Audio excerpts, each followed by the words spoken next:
नमस्कार, मी उज्ज्वला. उज्ज्वला कुकिंग कॉर्नरमध्ये आपल्या सर्वांचे स्वागत आहे. हिवाळ्यामध्ये सुद्धा बघा इडलीचे बॅटर किती मस्त जाळीदार असे झाले आणि टम्म फुगून आले. त्यापासून केलेली इडली सुद्धा मऊ, लुसलुशीत, स्पंजी, जाळीदार अशी झालेली आहे. हे बॅटर मी कसे तयार केले हे पाहण्यासाठी चला तर आजचा व्हिडिओ पूर्ण बघू. आणि रेसिपी जर आवडली तर नक्कीच लाईक, शेअर, कमेंट आणि प्लीज सबस्क्राईब करून बेल आयकॉनवर प्रेस करायलाही विसरू नका. सर्वात पहिले डाळ आणि तांदूळ मोजून घेऊ. घरातली जी रेग्युलर वाटी आहे त्या वाटीच्या मदतीने मी 4 वाट्या हा राशनचा तांदूळ मोजून घेते. आता तुमच्याकडे जर राशनचा तांदूळ नसेल तर कोणताही जुना तांदूळ किंवा मोकळा भात होणारा तांदूळ घेऊ शकता. दुसऱ्या पातेल्यामध्ये मी उडदाची डाळ मोजून घेते. 4 वाटी तांदूळासाठी 1.5 वाटी उडदाची डाळ घेतली. बिना टरफलाची उडदाची डाळ आहे ही, यामुळे इडली छान पांढरी शुभ्र तयार होते. दोन्ही धुवून घेते. दोन्ही स्वच्छ धुवून घेतले. आता यामध्ये पाणी टाकून देऊ आणि भिजत घालून देऊ. डाळीच्या वर आणि तांदूळाच्या वर जवळपास 4 ते 5 बोटं पाणी राहील इतके पाणी त्यामध्ये टाकून दिले. आता यावर झाकण ठेवून देऊ आणि कमीत कमी 5 तास आणि जास्तीत जास्त 6 ते 7 तास आता हे भिजू देऊ. जवळपास 6 ते 6.5 तास झाले डाळ आणि तांदूळ भिजत घालून दिले होते. छान असे भिजलेले आहे. डाळीतलं पाणी मी डाळ आणि तांदूळ वाटत असताना वापरणार आहे. तांदूळातलं पाणी मात्र मी घेणार नाहीये आणि चाळणीत वगैरे निथरायला ठेवणार नाहीये. चाऱ्यानेच त्यातलं पाणी असं निथरून मिक्सरच्या भांड्यात टाकून घेणार आहे तांदूळ आणि वाटत असताना डाळीतलं जे पाणी आहे ते पाणी घेणार आहे. पण फार जास्त पाणी टाकायचं नाही, फार पतलंही बॅटर करायचं नाहीये. हे असं वाटून घेतलं. जास्त जाडही नाही आणि फार चिक्कनही वाटायचं नाही. रवाळ रवाळ टेक्स्चर ठेवायचं आणि पाणी जास्त वापरायचं नाही वाटत असताना. आणि आता हे सर्व डब्यात टाकून देते. अशाच पद्धतीने सर्व तांदूळ वाटून घेतले. रवाळ रवाळ असं टेक्स्चर ठेवलेलं आहे. डाळ वाटून घेतली. डाळ मात्र चिक्कन केलेली आहे, म्हणजे पेस्ट तयार केलेली आहे. जास्त रवाळ डाळ ठेवलेली नाही किंवा जास्त जाडही नाही.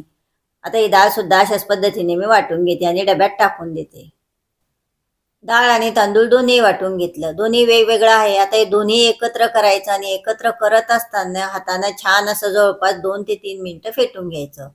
हाताची ऊब त्याला लागते, त्यामुळे फर्मेंटेशन छान होतं. त्यानंतर चमच्याने फेटून घेतले 1-1.5 मिनिटं. आता हा चमचा जो आहे तो मी डब्यातच ठेवणार आहे. हा जो चमचा आहे सरळ जर केला तर डब्याच्या वर येतो, झाकण लागणार नाहीये, म्हणून मी तिरका करून या डब्यातच ठेवून देते. आणि मुद्दाम यात ठेवलेला आहे तुम्हाला दिसून यावे की ते बॅटर फुगून आले त्यासाठी. आता याला झाकण लावून घेते आणि हा डब्बा मी आता छान अशी याला ऊब मिळावी म्हणून कुकरमध्ये ठेवून देते. आता तुमच्याकडे जर असा मोठा कुकर नसेल तर तुम्ही डब्बा घ्या. तो स्टेनलेस स्टीलचा घ्या, प्लास्टिकचा घ्या, ॲल्युमिनियमचा घ्या, कोणताही घ्या.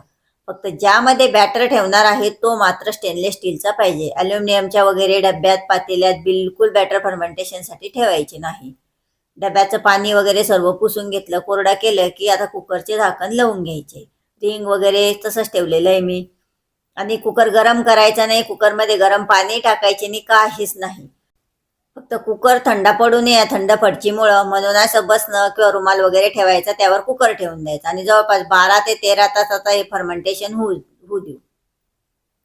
दुसऱ्या दिवशी सकाळी जवळपास 12 तास झाले. मी आता कुकरचं झाकण काढून घेतलं. यावर आपण चादर, रुमाल वगैरे काहीच टाकलेलं नव्हतं. आता तुमच्याकडे अति थंडी असेल, अगदी अति थंडी असेल तर मात्र तुम्ही यावर एखादं ब्लँकेट किंवा चादर वगैरे टाकू शकता. आणि आता बघू आपण जे फर्मेंटेशनसाठी ठेवलेलं होतं, गरम पाणी केलं नाही, कुकर गरम केला नाही, काही चादर वगैरे नाही. बघा किती छान आणि मस्त हे फर्मेंटेशन झालेलं आहे. आणि आपण जेव्हा डब्यात ठेवलं होतं ते बॅटर बघा आणि हे बॅटर बघा, दोन्हीमध्ये फरक तुम्हाला दिसून येत असेल. अगदी जवळून बघा, एकदम छान आणि मस्त जाळी पडलेली आहे. छान असं फुगूनही आलं आणि छान असं फर्मेंटेशन झालेलं आहे बॅटरचं. यापासून आता इडली करा, डोसा करा, काहीही करा, एकदम छान आणि मस्तच होते. आता हा जो चमचा आहे तो काढून घेते. मुद्दाम मी दुसरा चमचा वापरला तुम्हाला दिसण्यासाठी. आता हे हलक्या हाताने मिक्स करून घेते. आता हे बॅटर मला आत्ताच एवढे सर्व वापरायचे नाहीये, म्हणून मी थोडेसे बॅटर काढून ठेवते यातले. तुम्ही सुद्धा असं करू शकता. फक्त यात मीठ वगैरे टाकायच्या आधी हे बॅटर काढून ठेवायचे. मीठ टाकल्यानंतर बॅटर काढून ठेवायचे नाही. आता हे बघा, एवढे बॅटर काढून ठेवले. त्यावर झाकण ठेवून देते आणि फ्रीजमध्ये ठेवून देते. आणि ज्यावेळेस बॅटर वापरायचे असेल तेव्हा जवळपास 2-3 तासात हे बॅटर फ्रीजमधून काढून घ्यायचे आणि मीठ वगैरे टाकून वापरायचे. उरलेल्या बॅटरमध्ये चवीनुसार मीठ टाकून घेते आणि आता हे छान असं मिक्स करून घेते. आता याच्या अशाच इडल्या लावल्या तरी सुद्धा खूप छान आणि मस्त स्पंजी जाळीदार होतात. इडलीच्या प्लेटला मी तेल लावून घेतलं. इडलीच्या भांड्यामध्ये मी तांब्याभर पाणी टाकून थोडीशी चिंच टाकून पाणी उकळण्यासाठी ठेवून दिलं. ही सर्व तयारी करून घेतली की यामध्ये मी सर्वात शेवटी अगदी थोडासा म्हणजे पोहे खाण्याचा जो चमचा आहे छोटासा, त्याने पाव चमचा खाण्याचा सोडा टाकून देते आणि हा सोडा ॲक्टिवेट होण्यासाठी त्यावर 1 चमचा भरून पाणी टाकून घेते. आता हे सर्व छान असं मिक्स करून घेते. आता तुम्हाला सोडा टाकायचा नसेल तरी सुद्धा इडली एकदम छान आणि मस्त होईल, कारण नॅचरली आपण ते फर्मेंटेशन केलेलं आहे. पण आणखीन छान आणि मस्त होण्यासाठी यात मी ते टाकून घेतलं आणि बॅटर एवढे पतले केलेले, ना जास्त घट्ट ना जास्त पतले. जास्त पतले बॅटर असेल तर इडली बसकी होते, छान अशी फुगत नाही, आणि जास्त घट्ट असेल तर मात्र इडली घट्ट होते, घशात फसल्यासारखी वाटते, छान अशी स्पंजी होत नाही. सर्व प्लेट इडली पात्रामध्ये ठेवून दिल्या. खालचे जे प्लेट्स आहे त्याची जी इडली आहे त्यावर वरच्या प्लेटची छिद्रे आणि खालचे जे छिद्रे आहे त्यावर वरच्या प्लेटची इडली, अशा प्रकारे सर्व प्लेट ठेवल्या. यावर आता झाकण ठेवून देते, झाकणावर ओझे ठेवून देते त्यातून वाफ जाऊ नये म्हणून, आणि फुल गॅसवरती जवळपास 10 ते 11 मिनिटे इडली वाफवून घेते. 11 मिनिटं झाले. फुल गॅसवरती इडली वाफवण्यासाठी ठेवून दिलेली होती. आता त्यावरचे ओझे काढून घेते, त्यानंतर झाकण काढून घेते आणि इडली बघून घेऊ. बघा किती छान आणि मस्त टम्म फुगलेली आहे. आता इडली झाली आहे की नाही हे चेक करण्यासाठी त्यामध्ये टूथपिक किंवा चाकू घालून बघायचा. त्याला काहीच लागले नाही, क्लीन निघाले म्हणजे झाली समजून घ्यायची. आता इडली झालेली आहे. मी सर्व प्लेट्स खाली काढून घेते, गॅस बंद करून घेते त्यानंतर, आणि प्लेट थंड होण्यासाठी खाली ठेवून देते. अशा पद्धतीने सर्व प्लेट ठेवून दिल्या की थंड होऊ द्यायच्या. लगेच गरम गरम प्लेटमधून इडली काढायची नाही.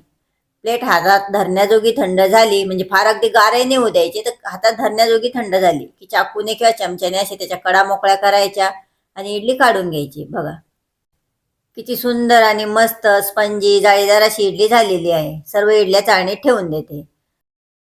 हे बघा एकदम छान आणि मस्त जाळीदार अशी इडली झालेली आहे. अगदी लुसलुशीत आहे, तोंडात टाकताच विरघळती इडली, आणि अगदी जवळूनही बघितलं तरी मस्त त्याला अशी जाळी पडलेली आहे, स्पंजी तर झालेलीच आहे. खूप छान आणि मस्त होते. अशा पद्धतीने तुम्ही नक्की करून बघा, तुम्हाला ही रेसिपी नक्कीच आवडेल. कशी वाटली ही रेसिपी हे सांगायला विसरू नका. रेसिपी जर आवडली तर लाईक करा, तुमच्या जवळच्यांना शेअर करा, आणि चॅनलला सबस्क्राईब केले नसेल तर प्लीज सबस्क्राईब करून बेल आयकॉनवर प्रेस करायलाही विसरू नका. रेसिपी शेवटपर्यंत बघितल्याबद्दल खूप खूप धन्यवाद.